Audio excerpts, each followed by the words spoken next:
September 17, 1987 began like any other assignment, and yet from the moment the orders landed in my hands, I felt something uneasy stirring beneath the surface, something I could not name, though it pressed at the back of my skull like a warning whispered from somewhere far below the desert floor where we would soon walk.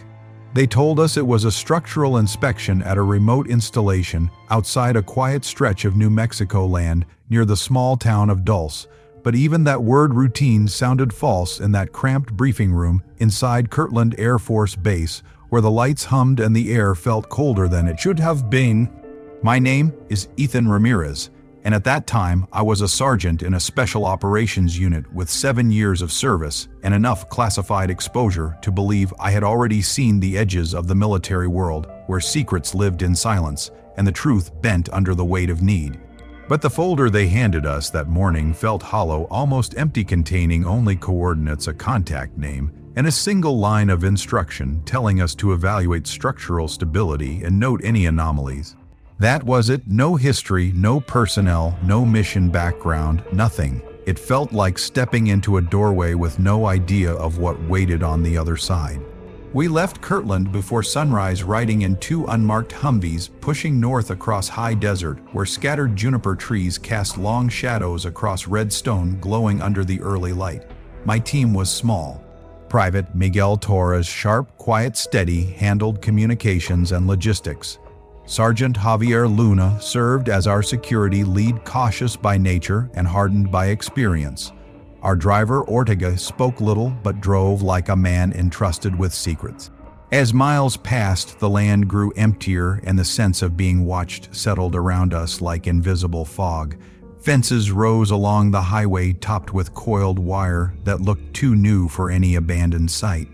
No signposts, no labels, just barriers in the middle of nowhere.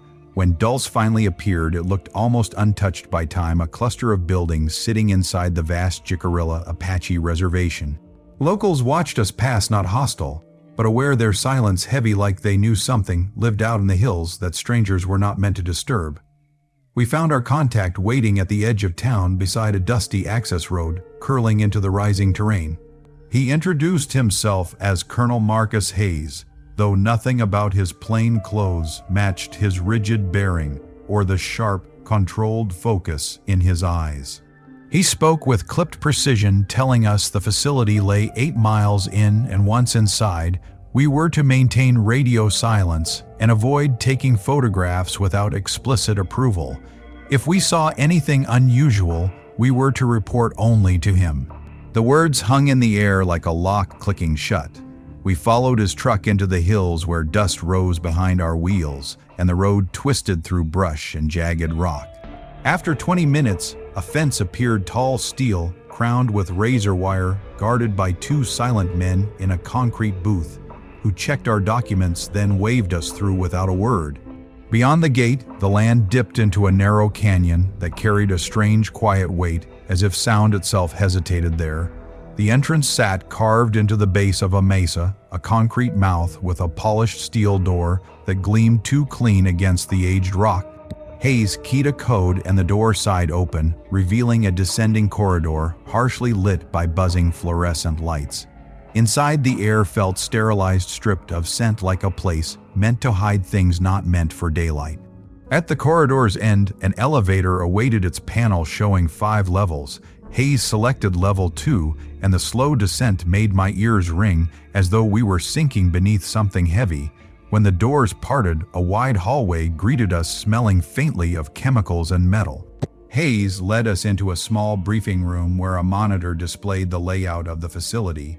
5 levels, the first administrative, the second research, the third and fourth marked for storage and containment. The 5th unnamed, just a blank space on the map. When I asked about it, Hayes simply said it was sealed and off limits, then shut down any further questioning. He handed me an environmental monitor, instructing me to keep it on at all times and to leave immediately if it sounded an alarm. That alone told me all I needed to know. Something down there had the power to change the air we breathed. We suited up in heavy coveralls, gloves, and filtered masks, then passed through a rigorous decontamination sequence inside a mist-filled chamber that stung faintly even through the material. When the final door opened, we stepped into a stairwell descending toward level 3. The temperature dropped as we moved lower, and the air thickened with a weight that pressed against my chest, though the monitor on my vest glowed green. At the bottom, a door waited, and when I swiped my badge and stepped through, I felt something shift deep inside me, as though the earth itself exhaled a silent warning that we had crossed into a place built for purposes no one wanted to speak aloud. That was the moment I first understood that nothing about this mission would ever be routine again. The door to level 3 opened into a corridor that felt colder than the stairwell, as if the air itself carried the memory of things that should never have been stored so far beneath the earth. And the moment my boots touched the polished concrete floor, I sensed we had stepped into the real heart of the facility, the part hidden behind half-truths and sealed files. Metal storage units lined both sides of the hall, each one painted with white stenciled numbers that reflected the harsh lights above. Some stood open, showing stacks of crates containing cables, tools, electronic components, and sealed containers marked with symbols that suggested hazards no one had bothered to explain. I logged everything carefully, my glove brushing against surfaces that felt faintly damp, and when I ran my fingers along the wall, I realized moisture was seeping through the concrete, as if something behind it sweated in the dark. My environmental monitor stayed green, but the numbers danced restlessly, reminding me that green did not necessarily mean safe, only that whatever lurked here had not yet reached the point of forcing an alarm. Halfway down the hall, Luna pointed to a narrow side passage that branched left, and when I checked our map, I saw nothing. The corridor did not exist on record. Torres suggested it might be an abandoned maintenance hallway sealed off years earlier, but there was no dust nowhere, nothing to suggest disuse. In fact, the floor looked recently cleaned, as if someone had been there only hours before. Something tugged at my instincts, and I decided we would check it out despite the absence of authorization. The passage sloped gently downward, and the overhead lighting shifted from bright sterile fluorescence to older bulbs caged in wire that buzzed softly. After 30 feet or so, we entered a small chamber with a single metal table in the center, upon which sat a thick folder yellow with age. I approached slowly, feeling the weight of the room as though it held its breath, waiting for us to touch something best left untouched. The folder was not locked, so I opened it and found schematics not of the levels we had been briefed on, but of a deeper network extending far below level 5, branching outward like the roots of some hidden organism. Strange symbols marked several passages, while handwritten notes dated in the 1970s referenced excavation, expansions, and structural concerns far beyond anything Hayes had mentioned. Luna leaned in, asking what we were looking at, but the truth was I could not answer because I did not know. I simply photographed every page with the small camera issued for documentation, while I worked. Torres scanned the perimeter and tapped on a wall. The hollow echo it returned did not match its solid appearance. Beneath the surface was an empty space. I knelt to inspect a low ventilation grate and peered through it, spotting another corridor on the other side, dimly lit and perfectly clean, a passage that stretched far into darkness. When I checked my monitor again, I saw the readings rising, though the display stayed yellow for a moment before flickering back to green. Luna urged that we report this immediately, and I agreed, but before we could leave, the lights blinked twice, then died, plunging the chamber into a void so total I could hear the sudden thud of my own heartbeat. 3 seconds later, the emergency lighting snapped on, bathing the room in deep red shadows that crawled along the walls like living things. My monitor issued a single warning beep, its screen now yellow. The sensation that we were being observed from the dark space behind the hollow wall made the hairs on my neck rise. We moved back through the passage quickly, purposeful steps echoing under the red glow. A low hum sounded somewhere behind us, like machinery awakening or like breath drawn through a long, narrow throat. I refused to look back. Once we returned to the main corridor, the lights were normal again, and the monitor shifted to green as if nothing had happened. I radioed Hayes and reported structural irregularities and unexplained moisture on level 3, then requested permission to move down to level 4. His reply arrived after a pause filled with static, And though he granted approval, he did not ask about the unmapped passage, which told me he already knew it existed. The stairwell to level 4 descended deeper into cold air that felt unnatural, lifeless, the kind of cold that belonged not in an underground building, but in a crypt. The walls here showed age rust bleeding into the metal railings. At the bottom, the corridor widened, and the doors that lined it were reinforced far heavier than anything on level 3. Each door had a wired glass observation window, and as I peered into the first cell, I saw a bare metal cot and a sink bolted to the wall like a holding room meant for someone, not something. Every cell was identical, and every cell was empty. The silence pressed in around us as we moved from cell to cell, each one spotless, as if recently scrubbed. Torres asked why cells would exist in a facility meant for geological study, but none of us responded because all of us already understood the implication. These were containment rooms, not storage units. At the end of the corridor stood a large sealed door with a keypad and card reader. My badge rejected twice. Access denied. I radioed Hayes, who told us to wait for someone to arrive.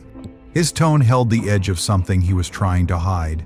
After 10 minutes, an elevator opened, and a man in a white lab coat stepped out, introducing himself as Dr. Samuel Morneau, saying he had been sent to escort us. He opened the sealed door and revealed a laboratory filled with equipment far too advanced for simple Earth sciences. A cylindrical glass chamber stood at the center, electrodes attached to empty mounts. I felt dread pooling in my chest, sensing that something had been here recently, something now missing. But that was only the beginning, and as Dr. Morneau guided us deeper, I realized level 4 was not built to study the Earth. It was built to hold the unknown. The cylindrical chamber stood silent and empty at the center of the lab, yet its smooth glass surface and the cold metal nodes clinging to its frame suggested it had once held something alive, something watched, something measured and studied and stripped of anything resembling freedom. And as I stared at it, a chill moved through me, deeper than the cold air settling in that room.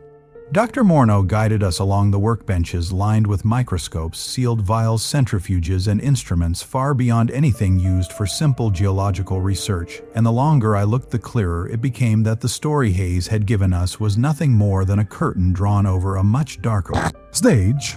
When I asked about the contents of the chamber, Dr. Morneau spoke in vague half-answers, saying it held test material rotated through various experiments. Though I could hear the careful restraint in his voice, the kind of tone used by a man who had been trained to reveal nothing more than what his clearance allowed. Luna examined the equipment with the wary eye of someone who sensed danger without seeing its shape, and he remarked that much of it appeared suited for medical or biological work, not rock analysis, while Dr. Morneau simply nodded and repeated that the research conducted here was multidisciplinary. I checked my environmental monitor, again noticing how the readings continued to rise. Though the display remained green, its glow strangely out of place in this cold, sterile laboratory. We photographed everything meticulously, our every movement tracked by Dr. Morneau's steady gaze, as though he were aware of what we might notice if we looked too long at certain machines or certain markings. When he finally guided us into a smaller room adjacent to the lab, the temperature dropped sharply, and the scent of chilled air mixed with chemical preservative filled my respirator. Rows of refrigerated storage units lined the walls, each bearing coded labels, and each containing vials of liquid that shimmered faintly under the dim lights. Dr. Morneau opened one of the containers, revealing dozens of samples, meticulously arranged, each with dates and location identifiers, none of which matched any known geological grid. The substance inside the vial I examined was thick and nearly clear, with a faint sheen that moved unnaturally when I tilted it. When I asked where it had been collected, he told us it came from monitoring sites in the surrounding hills, yet something in his expression said he doubted his own words. We documented the room in silence, aware that we were being allowed to see only what the facility chose for us to witness, and that the real heart of its purpose lay deeper and darker. When we returned to the main lab, I noticed a heavy sealed door at the far end. marked with a symbol I did not recognize, and when I asked what lay beyond it, Dr. Morneau said it was a storage wing closed for maintenance, though the keypad beside it glowed as though it had been recently used. He did not linger on it and instead directed us toward the elevator, taking us back to level 2, where Hayes waited with another man I had never seen before. The newcomer was older, wearing a dark suit without identification, and the air around him carried the heavy authority of someone accustomed to absolute control. Hayes introduced him as Dr. Alan Cortez, the chief overseer of all research within the facility. When he shook my hand, his grip was firm yet impersonal, his eyes assessing us the way a scientist might study an instrument, rather than a living person. He asked for our impressions of the site, and I responded carefully, stating that the installation was more expansive and more advanced than our briefing had suggested. He replied that the facility had grown far beyond its original mandate and now handled research vital to national security. But when Luna asked for details, Dr. Cortez offered only polished deflections dressed in official language that revealed nothing and confirmed everything. I reported moisture issues on level 3 and temperature inconsistencies on level 4, and Hayes noted them with a calmness that felt practiced, as though he already knew what we would find. Afterward, he told us we would be staying the night in on-site quarters, so we could finish our full assessment the next day, a statement framed as instruction, not invitation. The quarters on level 1 were simple and clean, with a common area and narrow bunk rooms, and though everything looked ordinary, the atmosphere carried a tension I could not shake. We gathered at the table and spoke quietly about what we had witnessed: the cells, the restricted wings, the strange chamber at the heart of the lab. Torres said the entire place felt designed to contain something rather than study it, and Luna agreed, saying nothing about the equipment matched the stated purpose of the base. When night settled over the facility, I tried to sleep, but my thoughts drifted again and again to the hidden passages, the silent cells, and the empty chamber that still seemed to hum with the memory of whatever had once been inside it. At last I rose and found Torres awake in the common room, staring at the wall, as though listening for something only he could hear. He said the base felt wrong, that something was happening beneath us, and that the entire structure seemed alive, like a metal beast breathing in the dark. Before I could answer, hurried footsteps echoed down the hallway, breaking the stillness. 3 men in white coats rushed past carrying cases, followed by guards with rifles, and all moved toward the lower elevator with urgency. I woke Luna, and we gathered quickly, sensing the shift in the air the way a battlefield quiets just before an attack. Something had changed deep below our feet. Something had awakened. And before dawn arrived, we would learn the truth that level 5 was not sealed, the truth that the facility was no simple research site, the truth that something down there had started to stir, and that we were already too close to escape its shadow. The faint vibration in the floor was the first true sign that everything we believed about this place was about to collapse, both literally and in every other sense, and as the hum deepened into a pulsing rhythm that echoed through the metal bones of the facility, I felt a cold awareness settle into my chest, a certainty that whatever had been sleeping on the forbidden levels below had begun to stir in a way no human authority could control. Torres checked his watch and murmured, "Power fluctuation," just before the lights flickered twice overhead and steadied again, though the air now tasted metallic through the filters of my mask. Before we could speculate further, the door to our quarters opened, and Colonel Hayes stepped inside, his expression carved from stone, his tired eyes stripped of every layer of military calm he had worn until now. He told us to get our gear and report to the elevator for an emergency assessment, then said the words we were never meant to hear, that our orders now concerned level 5. The level he had sworn was sealed and inaccessible. The unspoken weight in his tone made clear that secrecy had died the moment containment failed. We geared up quickly, pulling on protective suits, preparing radiation badges, clipping environmental monitors to our chests, all while the deep pulse in the walls grew stronger, as if something immense shifted beneath the floors, searching for escape. At the elevator, Hayes waited with Dr. Cortez, 2 armed guards, and the pale, shaken figure of Dr. Morneau, who clutched a heavy equipment case as if it were the last anchor keeping him from falling apart. When Hayes swiped a card, the panel revealed a hidden lower button below the one labeled Level 5, a blank circle that hinted at deeper structures buried under another layer of deception. I asked what it was, and Hayes corrected me, calmly saying this was the true access to Level 5, while the button we had seen earlier led only to an upper administrative wing. The elevator descended for nearly a full minute, sinking through cold air that grew sharper and more hostile with every passing second. My breath fogged inside the mask as the doors opened, revealing a corridor unlike anything above. Thick steel walls lined with heavy cables glowed faintly with blue pulses.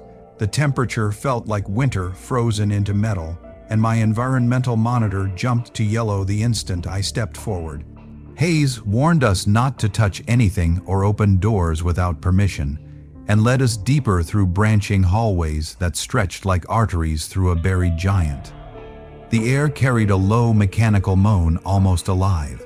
We reached a sealed checkpoint where Hayes placed his hand on a biometric reader, and the door slid open, releasing us into a control room filled with screens showing live feeds from across the hidden level. Most showed empty corridors, but one screen displayed a cracked containment tank, similar to the chamber we had seen earlier, though far larger. Inside, something humanoid and much too thin for comfort stirred slowly, revealing elongated limbs and a large translucent head that shifted with unsettling grace. Dr. Cortez said this was why we had been summoned, that 3 hours earlier, the containment unit marked as Tank 7 had become unstable, and the occupant had awakened, damaging its chamber. He referred to it as a subject, though something in the way he spoke, the tightness in his throat, told me even he felt a fear he tried not to show. We followed him beyond the control room into Level 5, where emergency lights washed every surface in deep red shadows, and the walls showed cracks running in jagged patterns, as though the structure itself was trying to pull apart. We passed several containment rooms where tanks stood behind, reinforced windows, some empty, some holding shapes I could not fully identify, though I sensed eyes following us, even when I could not see them. Torres scanned the damaged walls and reported widespread stress fractures and failing supports, then asked how long the level had been active. Dr. Cortez answered with barely concealed reluctance, saying it had operated since 1979, and that the work conducted here stemmed from materials recovered in 1947 at Roswell. His silence afterward confirmed what we already suspected, that the specimens held here were not from any known life on Earth. We reached Section C, where part of the wall had collapsed, revealing twisted metal and pipes leaking a luminous fluid that pooled across the floor in glowing puddles. My monitor shifted to orange, warning me of rising levels of contaminants. Dr. Morneau knelt to collect a sample and murmured that the cooling system for Tank 7 had ruptured, and that if the temperature reached 40 degrees Celsius, the containment field would fail entirely. Hayes asked for a time frame, and Dr. Morneau estimated 2 hours at most. Hayes immediately signaled for a transfer team to move the specimen to another wing. While we waited, I moved toward the observation window where Tank 7 loomed cracked and flickering as the weakened field struggled to contain its occupant. The creature inside stood roughly 4 feet tall, with limbs too long and too thin and skin that shimmered like pale smoke beneath the failing lights. It moved deliberately, pressing a long hand against the glass, and when its large black eyes turned toward me, I felt a cold spike run through my spine. There was awareness in that gaze, and something else, a strange recognition, as if it were studying me the same way researchers studied it. When Hayes shouted at me to step back, I forced myself away from the window, but a feeling lingered that the thing had attempted to communicate something I could not understand. The transfer team arrived clad in full containment suits, carrying equipment that hummed with harsh energy. They attached heavy cables to the cracked tank and began the slow, delicate process of shifting the specimen into a mobile unit. The creature reacted, pressing harder against the flickering containment field, and for a moment the energy sputtered dangerously before stabilizing again.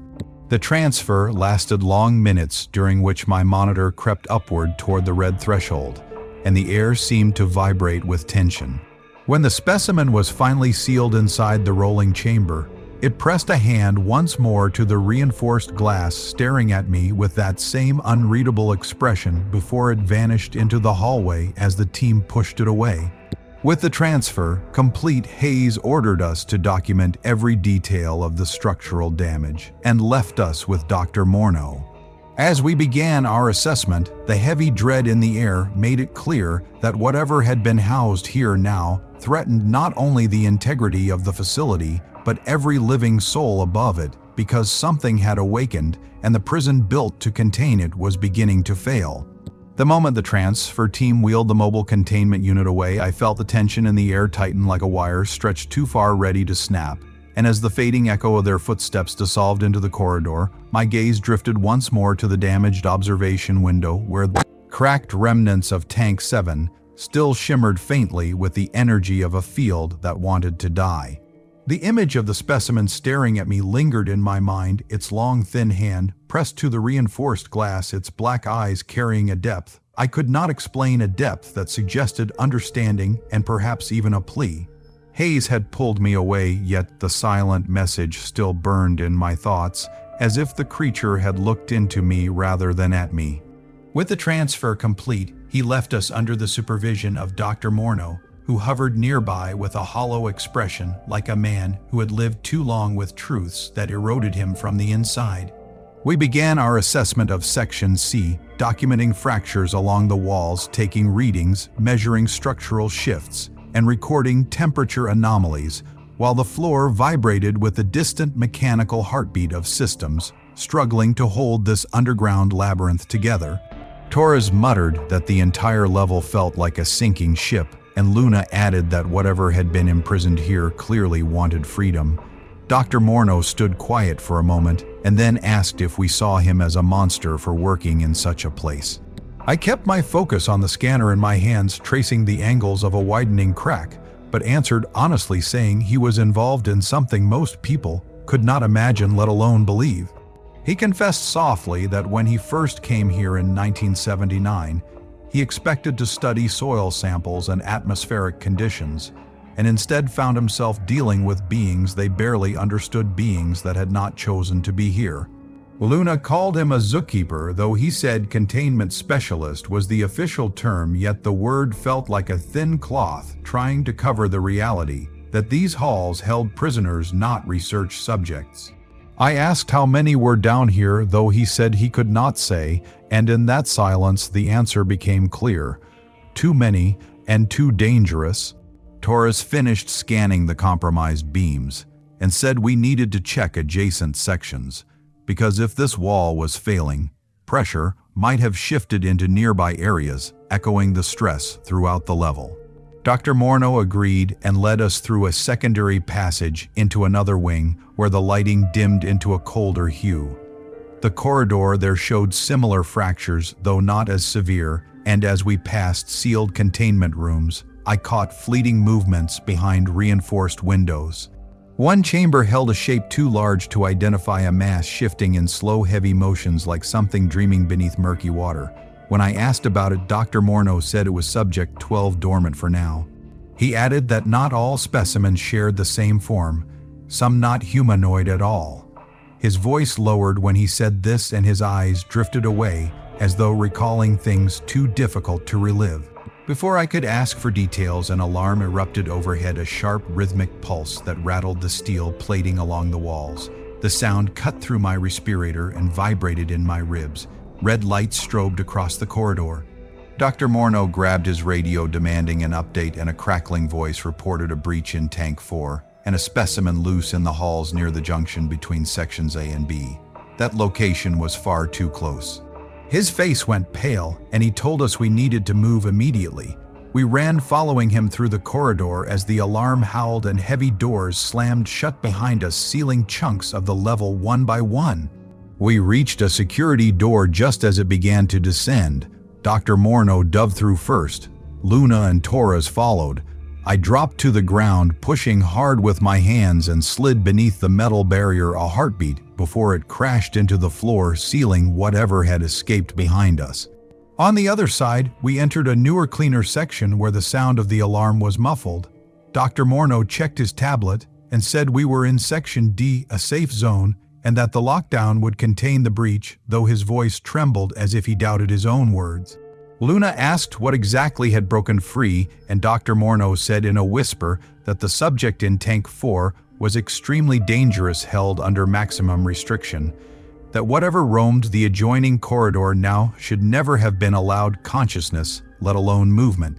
We waited in Section D for 30 long minutes, listening as distant impacts shook the floors and voices crackled over the radio reporting injuries and containment teams engaged in pursuit. Finally, the alarm ceased and the radio relayed that the specimen had been recaptured, 2 guards injured but still alive. When we returned to Section C, the atmosphere had changed. The air felt thinner, colder, as if the entire level recognized its own instability. Torres completed his analysis and concluded the section could collapse within 48 hours without reinforcement. That knowledge followed us back to Level 2, where high-ranking officers waited in the conference room to hear our findings. Their presence confirmed what I already felt in my gut. The situation on Level 5 was spiraling out of control, and the truths buried here were beginning to push their way back toward the surface. When we stepped into the conference room on Level 2, the air felt heavier than the stale, recycled atmosphere that usually clung to these underground corridors, and the row of senior officers seated beside Hayes and Dr. Cortez made it clear that whatever illusion of routine still remained had finally shattered. I handed Hayes the structural report and watched his jaw tighten as he read through the pages before passing them to a general whose uniform carried 3 stars and an expression carved from years of classified burdens. He asked whether our assessment confirmed instability across Level 5, and I told him Section C was the most compromised, yet the stress patterns suggested the rest of the level was beginning to echo the same failures. Luna added that whatever they were keeping down, there was too dangerous to stay in a failing structure. The general replied that safety was relative and that the work conducted at this facility carried importance far beyond anything we could understand. His words tried to sound confident, yet something beneath them trembled like a man leaning on a truth too fragile to bear his weight.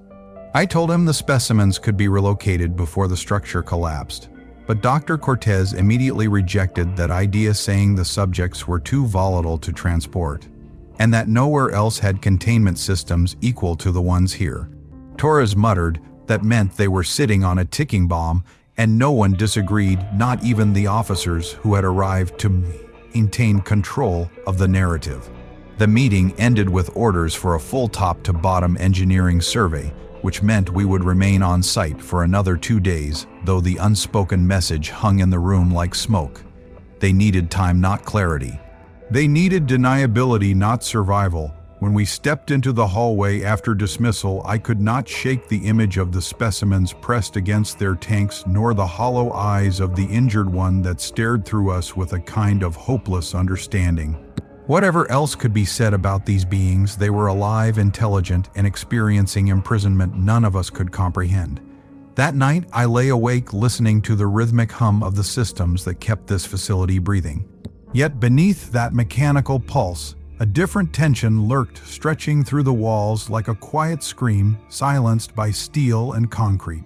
I felt certain the cracks we documented were not just physical but symbolic, representing the fracture of a truth the government had tried desperately to contain. In the morning, we began the comprehensive assessment at 0800 hours, splitting into teams again. Luna and Torres headed for Levels 3 and 4 with a group of newly arrived engineers, while I was assigned to accompany Dr. Morneau and a specialized team back to Level 5. The moment the elevator doors opened, I sensed a change in the atmosphere. More guards lined the halls, their weapons ready, their expressions tight. Scientists hurried past us, whispering urgently. Something had shifted overnight, a pressure building behind every door. We moved first into Section A, the oldest part of the containment wing, built in 1979. Through the reinforced windows, I saw tanks filled with shapes both familiar and alien, some humanoid, some not.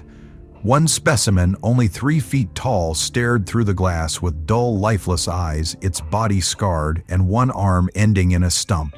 When I asked what had happened, Dr. Morneau said it had been injured during retrieval in Nevada in 1980, and that their attempts to treat it had been limited by their lack of understanding. The look on its face made my chest tighten. The creature was not hostile, just broken. The farther we walked, the stronger. The vibrations beneath our boots became subtle at first, then unmistakable, like deep movement threading through the bedrock. When we reached the transition between sections A and B, Dr. Morneau scanned his badge, yet the door refused to open. He tried again and again, but the lock remained dead. He contacted control and was told to wait. As we stood there, the faint vibration intensified. A low groan rolled through the corridor like the earth beneath us had shifted. Then came a deeper sound, metal twisting under extreme pressure echoing from somewhere inside Section B. Before I could speak, control radioed back ordering immediate evacuation from the lower wing. Multiple containment failures had occurred and breaches were spreading. My environmental monitor surged into yellow, then into the edge of orange. "Move now," I said as another metallic shriek tore through the corridor. We ran down the hall, the lights flickering wildly above us, as doors slammed shut, locking down entire sections in an attempt to trap whatever had broken free. A far-off roar, something neither fully mechanical nor remotely human, chased the alarms. At the stair junction, we found only sealed bulkheads. There were no emergency stairs from level 5, only the elevator. When we reached it, the doors remained locked. Dr. Morneau panicked, saying only Hayes or Cortez could override it.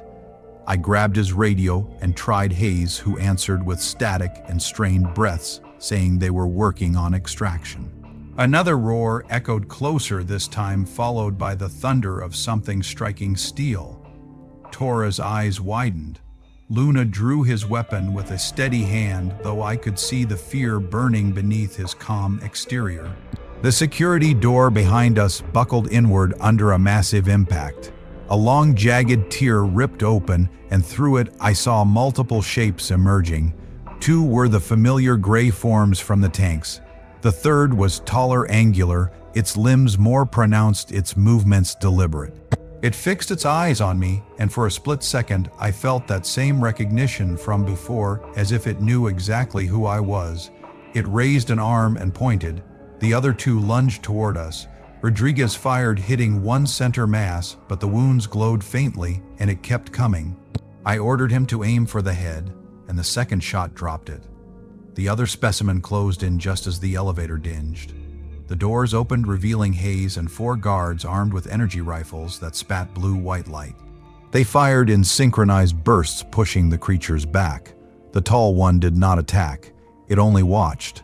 Then it turned and vanished into the red-lit depths of Section B as the elevator doors sealed, and we rose toward what little safety remained. The moment the elevator doors opened onto level 2, chaos swept over us like a living storm, and the once quiet administrative floor now pulsed with alarms, flashing lights, and personnel scrambling in every direction, carrying cases, documents, weapons, anything they could salvage before the facility crossed the final line between containment and catastrophe.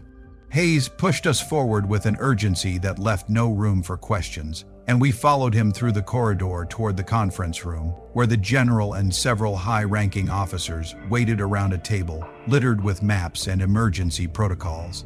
Their grim faces told us the situation had deteriorated faster than even they had feared. Hayes delivered his report in clipped tones, stating that Level 5 was lost, that 14 specimens were uncontained, and that remaining security teams were struggling to keep them from accessing the surface. The general asked for recommendations, though everyone in the room already knew the only viable answer, and Hayes spoke it aloud with the weight of inevitability, calling for a full evacuation and destruction of the facility. The general granted authorization without hesitation and ordered demolition charges placed across levels 4 and 5. The silence that followed carried a heaviness that pressed into my bones. Dr. Morneau quietly asked what would happen to the remaining specimens, even the injured ones, the ones that had never shown aggression. No one answered because the truth required no explanation. Every living thing trapped below would die. We were assigned to the second evacuation wave and made our way through the crowded decontamination station, where soldiers, researchers, and staff lined up under red emergency lighting. Luna approached me with a hard stare and asked whether we were truly going to blow the entire place, burying beings that might not even understand why any of this was happening. I told him we had no choice, though the words tasted like ash, because deep inside I knew the uneasy truth. These were prisoners, not monsters. They had never been given a chance to speak or be understood. Yet the threat they posed now left no room for sentiment. Once outside the facility, the desert sun hit us with blinding brightness, a stark contrast to the artificial darkness we had lived in for 2 days. Military vehicles stretched in long rows and helicopters circled overhead, stirring dust into thick spirals that whipped across the ridge, where we waited along with teams of officers monitoring the final preparations. From this vantage point, the entrance to the facility seemed small, harmless, even almost peaceful against the backdrop of red earth and distant mesas. Yet beneath that quiet surface lay levels of horror and confinement that the world would never be permitted to learn about. A demolition officer called out that charges were set and all personnel accounted for. The general gave the order and a countdown began. 30 seconds. The wind held still as though the land itself waited. 10 seconds. I found my mind drifting to the tall specimen that had raised its arm toward me in recognition, and to the smaller broken one that had stared with empty eyes as though pleading for release. 5 seconds. I wondered whether freedom or vengeance had driven them, whether we had failed them from the moment we captured them, whether we were the true threat. Detonation. A low rumble crawled across the desert floor like thunder trapped beneath the earth. The ground flexed and the facility entrance buckled inward as dust exploded outward in a massive plume. A deeper explosion followed, then another, as the lower levels collapsed under their own weight. The mesa trembled and a roar echoed through the canyon as the structure imploded, sealing every corridor, chamber, and cell beneath thousands of tons of rock. Within a minute, nothing remained but a vast crater filled with rubble and smoke. The general lowered his binoculars and issued orders to secure the perimeter, stating that as of that moment the site no longer existed. The silence afterward settled heavy across the ridge. Luna murmured that some of the specimens might have survived, buried or trapped in pockets beneath the collapse, waiting in the dark with the patience of beings who had already endured decades of imprisonment. We returned to Kirtland the next day, where we were immediately ushered into a 6-hour debriefing. Every detail of our experience was recorded, then locked behind clearance levels we would never again access. We were forced to sign new non-disclosure agreements with consequences severe enough to silence any doubts. The official version of events said the facility had been a geological research station that succumbed to seismic instability. No casualties, no anomalies, no specimens, no truth. Our photos were confiscated, our notes shredded, our unit dissolved within a week. Luna was reassigned to Germany, Torres shipped out to Japan. I was offered a promotion and a desk at the Pentagon, though I refused and requested an honorable discharge, which they granted with mechanical efficiency. I built a new life afterward, yet the shadows of Dulce never left me. At night, I sometimes see those depthless eyes watching from behind fractured glass. I hear the metal twisting, the alarms wailing, the silent plea of something intelligent trapped in a world that feared it too much to listen. Were they aliens? Probably, but that was never the real question. The real question was what gave us the right to cage them in the first place. The facility is gone, yet the truth remains buried beneath layers of earth and lies waiting for hands reckless enough to dig it up. If even one specimen survived, then our story is far from over. Perhaps someday someone will uncover what we tried so desperately to erase. And when that day comes, I hope they are more prepared than we ever were, because some secrets can only stay buried for so long before they rise again to claim their place in the world we pretended to control. So now you know the truth, soldier. Beneath the quiet deserts of New Mexico, something once lived in the dark, something intelligent, something we tried to erase, but stories like this never stay buried forever. They claw their way back to the surface, waiting for the next curious mind brave enough to follow the trail. If this mission pulled you in, and you want to step deeper into the shadows with me, then hit that like button and lock it in. Drop a comment and tell me where in the world you are watching from. And if you are ready for the next classified story, then subscribe and gear up because the next briefing is already incoming. Stay sharp. Stay alert. Captain Rebel out.